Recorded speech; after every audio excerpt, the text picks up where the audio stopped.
Welcome to the Learning Pines YouTube. We hope this video helps.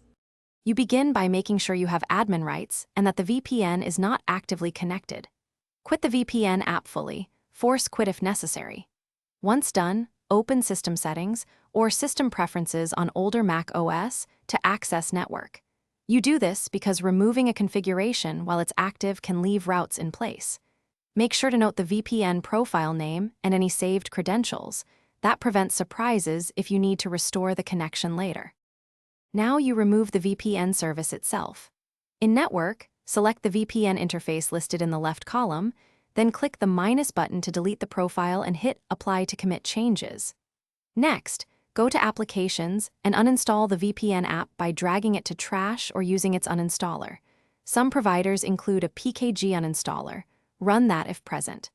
Make sure to empty trash and restart the Mac so system routes and DNS caches clear. This prevents lingering network rules from persisting. Finally, check for leftovers. Remove any launch agents in /library/launch agents and /library/launch daemons, and uninstall kernel extensions if your VPN used one. Then flush DNS and network caches. For example, run sudo dcache flush cache and restart the network or restart the Mac. If you still see routing or DNS issues, reboot into safe mode and retry removal steps. Safe mode prevents third-party drivers from loading, so you can delete stubborn components.